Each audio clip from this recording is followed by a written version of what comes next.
Hello everyone, today our topic is writs under Indian Constitution.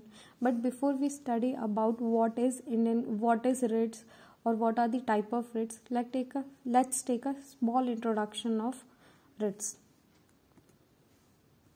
The Supreme Court of India, the Supreme Court and the High Court have been provided with many powers which they exercise to provide justice to the people. One of the most important tools or the powers of the courts have to be provided by the Indian Constitution to power is the power to issue the writs. Basically हमारे constitution में supreme court और high courts के पास जो है वो कुछ ऐसी powers हैं या फिर कुछ ऐसी पावर्स उन्हें हमारे इंडियन कॉन्स्टिट्यूशन ने प्रोवाइड कराई हुई हैं जिसके थ्रू क्या है जो पीपल हैं उन्हें जो है जस्टिस प्रोवाइड कराया जा सकता है। और जिसमें इन सब में जो सबसे इम्पॉर्टेंट टूल मतलब हमारा जो पावर उन्हें इशू कराई गई है जिससे वो क्या कर सकते हैं हमें मतलब नॉर्मल पीपल को जस्टिस प्रोवाइड करा सकते हैं। इसमें सबसे इम्पोर्टेंट टूल जो है जो पावर दिया हुआ है कोर्ट्स को वो है जो पावर इन्हें कोर्ट्स को दिया गया है that is to issue the writs, power to issue the writs. Now the writs का मतलब क्या होता है? Writs means to command of the court. Writ means a command of the court to another person और authority by which person and authority has to act. Basically writ जो है वो एक तरीके का कमांड है, कोर्ट का कमांड है किसी भी पर्सन या अथॉरिटी को इन विच द पर्सन और authority has to act and to abstain from acting in certain way. Thus the writs are very essential part of judicial power of the courts। इसलिए writs को जो है वो essential part माना गया है judiciary में। Now the next one is writs होती क्या है? What is writs? Basically writs are orders given by the court to uphold the fundamental rights of people। Basically हम ये कह सकते हैं writs जो होती हैं वो एक तरीके का ऑर्डर होता है, कोर्ट का ऑर्डर होता है to protect the fundamental rights of people. मतलब आप रिट्स जो है वो एक ऐसे ऑर्डर होते हैं, कोर्ट्स के ऐसे ऑर्डर होते हैं जिसकी वजह से एक इंडियन सिटीजन हो गए या पर्सन हो गए उनके फंडामेंटल राइट्स को क्या है क्या बोलते हैं प्रोटेक्ट किया जाता है।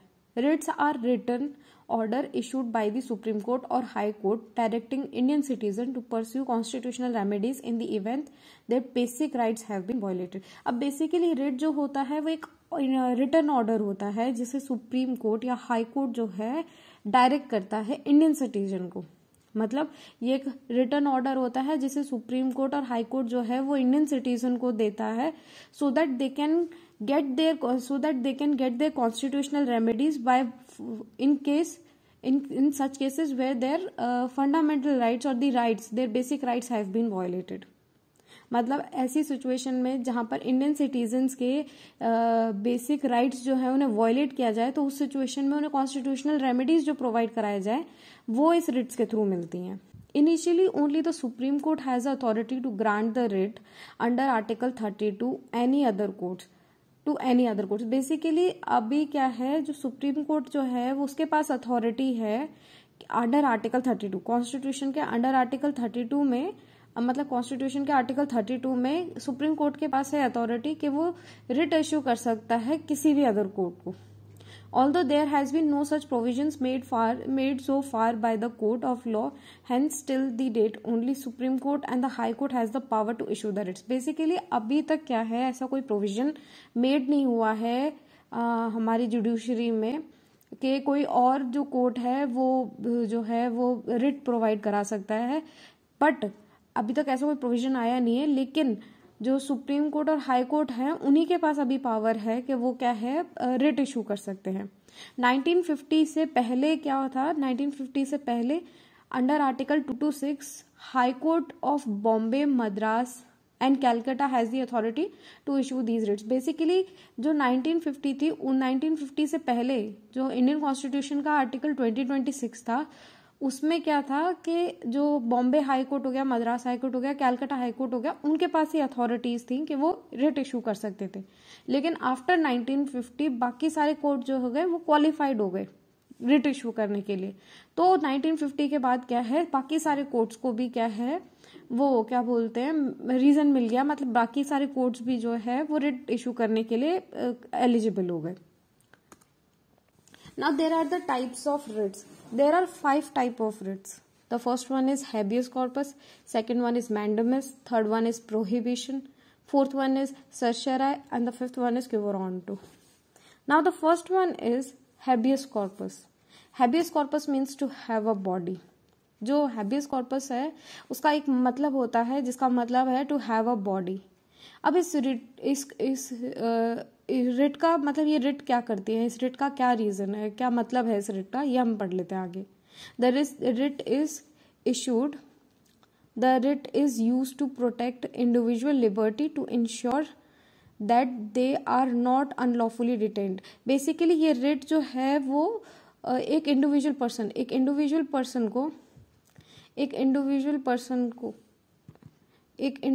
पर्सन की लाइबर्टी, यानी एक इंडिविजुअल पर्सन की जो फ्रीडम है उसको इंश्योर कर, मतलब एक इंडिविजुअल पर्सन की फ्रीडम को प्रोटेक्ट करता है और ये ध्यान रखता है कि वो पर्सन जो है वो अनलॉफुली डिटेन ना हो.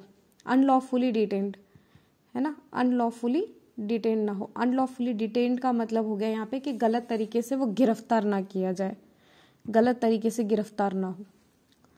When issued it commands the authority to produce the detained person before the court to determine the legality of their detention. Basically अगर आप ये रिट इशू कर देते हो तो ये अथॉरिटी को, तो इस रिट के थ्रू क्या है, उस अथॉरिटीज को कमांड दिया जाता है कि वो जिस पर्सन को उन्होंने डिटेन किया है, जिस पर्सन को गिरफ्तार किया है, उसे विद इन अ टाइम उस पर्सन को जो है वो कोर्ट के सामने पेश किया जाए और उसके रीजंस बताए जाए, उसकी लीगैलिटी फॉर्मेशन बताया जाए, रीजन बताया जाए कि क्यों उस पर्सन को जो है वो डिटेन किया गया है. अब it is a remedy against illegal confinement. Basically ये रेट जो है वो इलीगल कन्फाइनमेंट, गलत तरीके से की हुई गिरफ्तारी के अगेंस्ट में क्या है, ये रेमेडी प्रोवाइड कराता है.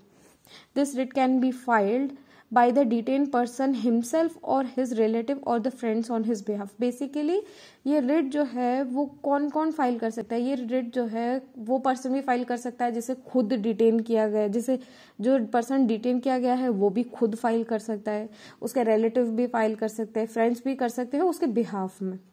अब ये रिट जो है वो this writ can be used against. अब ये रिट जो है वो किसके अगेंस्ट में यूज किया जा सकता है, पब्लिक अथॉरिटीज हो गई है ना, और प्राइवेट अथॉरिटीज हो गई, उनके अगेंस्ट में जो है वो ये रिट जो है वो इशू किया जा सकता है.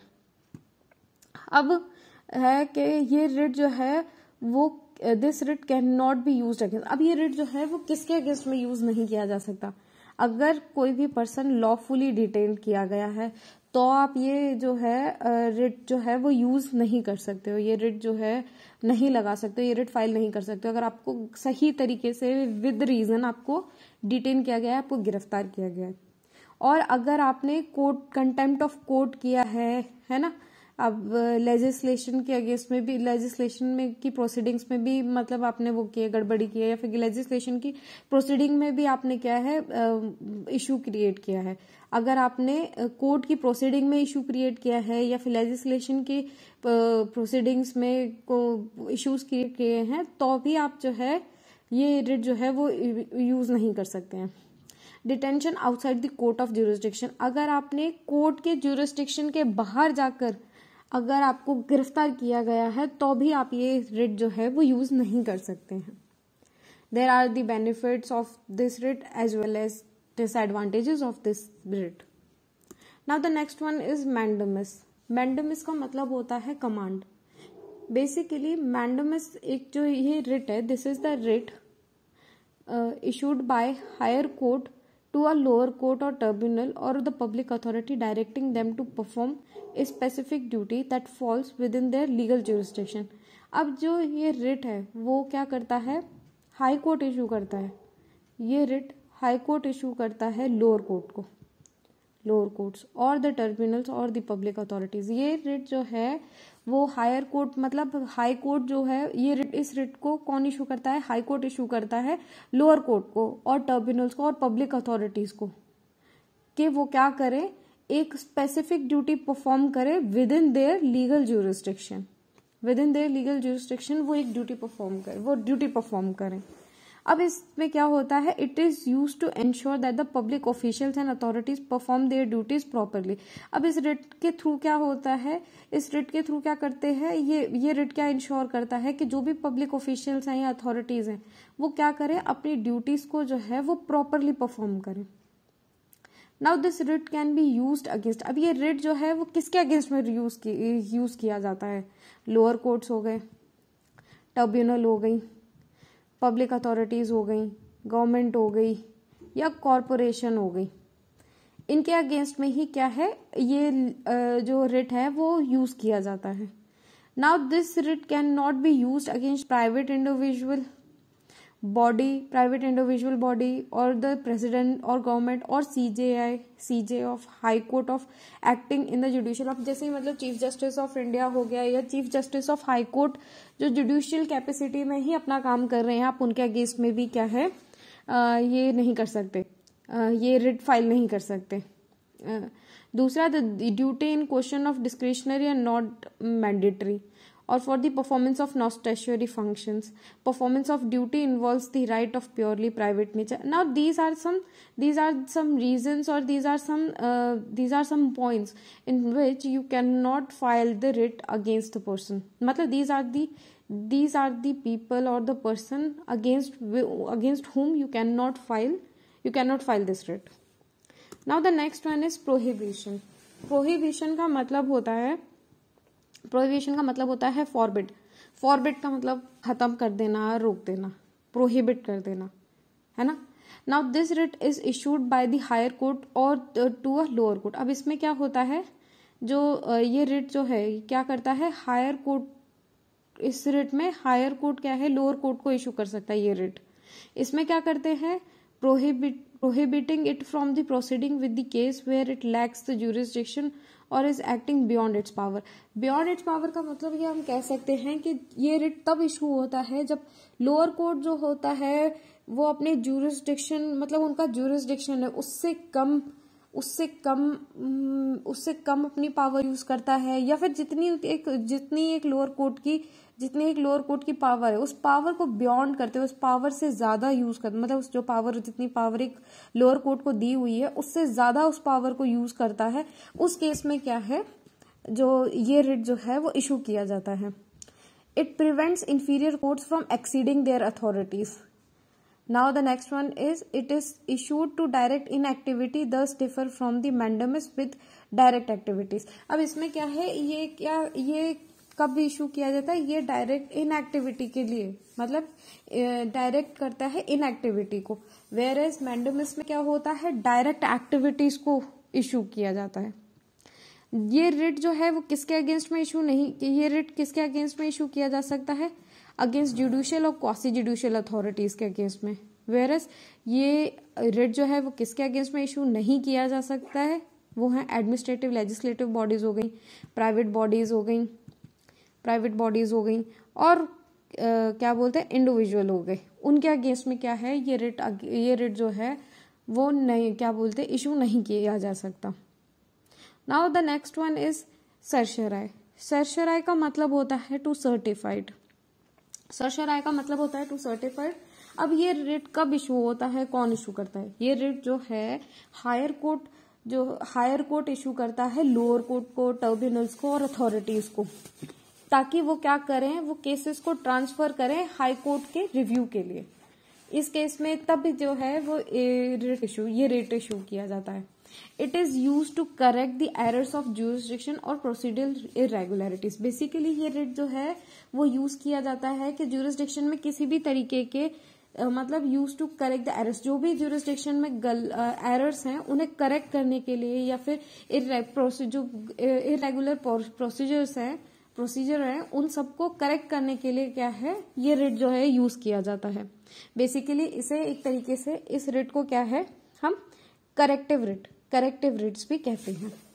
A writ of certiorari is issued by the Supreme Court or the High Court to subordinate court or tribunal in the following circumstances. अब ये जो writ of certiorari जो है वो सुप्रीम कोर्ट और हाई कोर्ट जो है वो इशू करता है अपने सबऑर्डिनेट कोर्ट्स को, पर किस सिचुएशन में करता है वो अब हम पढ़ेंगे, यानी किन सर्कमस्टांसेस में ये रिट जो है वो हाई कोर्ट और मतलब सुप्रीम कोर्ट है, हाई कोर्ट और सुप्रीम कोर्ट कब मतलब किस सिचुएशन में सबऑर्डिनेट कोर्ट्स को इशू करता है। सबसे पहला है when subordinate courts act without jurisdiction or by assuming jurisdiction where it does not exist। मतलब पहला है कि जब सबऑर्डिनेट कोर्ट जो है वो अपने jurisdiction से हट के या फिर अज्यूम कर ले कि मेरा jurisdiction इधर तक है, मतलब मेरी पावर इतने तक है, मैं इससे ज्यादा भी अपनी पावर यूज कर सकता हूँ, जो कि एग्जिस्ट नहीं करता है, तब जो है इस रेट को इशू किया जाता है। या फिर जब subordinate court acts more than its jurisdiction by the way of overstepping or crossing their limits of jurisdiction। या फिर तब जब सबऑर्डिनेट कोर्ट जो है वो अपने jurisdiction को ओवरस्टेप कर ले, यानी कि उसका अगर इस लोअर कोर्ट का jurisdiction जो है 50% है, लेकिन अगर लोअर कोर्ट अपना jurisdiction 50% ना कर करके 70% करे, यानी कि अपने 50% के jurisdiction को एक्सीड कर रहा है, यानी अपनी पावर को ओवरलैप कर रहा है, तो उस सिचुएशन में भी क्या होता है, ये रेट जो है वो इशू किया जा सकता है। When subordinate court acts in फ्लैग्रेंट और डिस्ग्रेड बाय लॉ और रूल्स ऑफ प्रोसीजर, यानी कि जब सबऑर्डिनेट कोर्ट जो है वो डिस्कार्ड करे लॉ को या फिर रूल्स, जो भी प्रोसीजरल रूल्स हैं उन्हें जो है सही तरीके से फॉलो ना करे, तब जो है इस रेट को इशू किया जा सकता है। When the subordinate court acts in the violation of principle of natural justice, यानी कि जब सबऑर्डिनेट कोर्ट जो है वो नेचुरल जस्टिस के प्रिंसिपल का वायलेशन करे या फिर प्रोसीजर जो भी परफेक्ट प्रोसीजर है उसे जो है वो क्लियरली फॉलो ना करे, तब जो है इस सिचुएशंस में, यानी कि इन सिचुएशंस में क्या है, हाई कोर्ट और सुप्रीम कोर्ट क्या है, लोअर कोर्ट को जो है वो क्या बोलते हैं, रिट इशू कर सकता है। अब ये रिट किसको इशू नहीं किया जा सकता, किसके अगेंस्ट में इशू नहीं किया जा सकता, लोकल लेजिस्लेटिव बॉडीज हो गई, प्राइवेट बॉडीज हो गई और इंडिविजुअल बॉडीज हो गई, इनके अगेंस्ट में क्या है, ये रिट इशू नहीं किया जा सकता। Now the next one, sorry now the last one is quo warranto. Quo warranto means by by what authority, by what authority this, मतलब इस रिट का ये मतलब क्यू वारंटो का मतलब है बाय व्हाट अथॉरिटी। अब ये रिट जो है क्या है, मतलब इस रिट का मतलब क्या है, ये रिट क्यों इशू किया जाता है। Basically this writ is issued to question the legal authority और the right of person to hold a public office और अ पोजीशन। अब बेसिकली ये रिट क्या करता है, क्वेश्चन करता है। इस रिट के थ्रू क्या है, हम लीगल अथॉरिटीज या फिर जो पर्सन एक ऑफिस को, पब्लिक ऑफिस को होल्ड कर रहा है या पोजीशन को होल्ड कर रहा है, उसकी होल्डिंग पर या फिर उसके उस पोजीशन होल्डिंग पर क्या है, हम क्वेश्चन रेज करते हैं। लीगल क्वेश्चन जो रेज होता है वो इस रिट के अकॉर्डिंग होता है। It is use to prevent unauthorised और unqualified individual from holding public office. Basically क्या होता है, इस रिट के थ्रू हम क्या करते हैं, कोई भी पर्सन, ये रिट तब यूज किया जाता है जब कोई भी पर्सन, अनऑथराइज्ड पर्सन या फिर अनक्वालिफाइड पर्सन जो है वो पब्लिक ऑफिस को होल्ड करता है, जो मतलब कोई भी पब्लिक ऑफिस को होल्ड कर रहा है, जो वो पर्सन क्या है, अनऑथराइज्ड है या फिर अनक्वालिफाइड है या फिर उस पोजीशन के लिए क्वालिफाइड पर्सन नहीं है, तब क्या है, इस रिट का यूज किया जाता है। This writ can be issued only when the following conditions are fulfilled. अब ये रिट जो है वो तब इशू किया जा सकता है जब ये कुछ कंडीशंस हैं, इन्हें फॉलो किया जाए। अब ये कौन कौन सी कंडीशंस हैं, जिसमें से सबसे पहला है the public office is wrongfully assumed by a private person. जब कोई भी पब्लिक ऑफिस को कोई भी प्राइवेट पर्सन जो है वो अपनी मर्जी से होल्ड करके रखे, तब ये रिट इशू किया जाता है। या फिर the office was created by the constitution of law और the person holding the office is not qualified to hold the office under the constitution of law. अब कोई भी ऑफिस जिसे इंडियन कॉन्स्टिट्यूशन के थ्रू जो है वो क्रिएट किया गया हो, लेकिन जिस पर्सन ने उस ऑफिस को होल्ड करके रखा हो वो उस पोजीशन के लिए क्या है, क्वालिफाइड नहीं है under the constitution of law, तब क्या है, ये रिट इशू किया जाता है। The term of public office must be of permanent nature. Basically क्या है, अगर पब्लिक ऑफिस का जो टर्म है वो परमानेंट नेचर का होगा, तभी ये रिट जो है वो इशू किया जा सकता है। The nature of duties arising from the office must be of public, और जो नेचर होगा ड्यूटी का वो जो होना चाहिए वो पब्लिक ऑफिस, जो मतलब nature of duties arising from the office, जो भी ड्यूटीज का नेचर जो भी राइज हो रहा होगा वो पब्लिक फॉर्म में क्या है, नेचुरल होना चाहिए।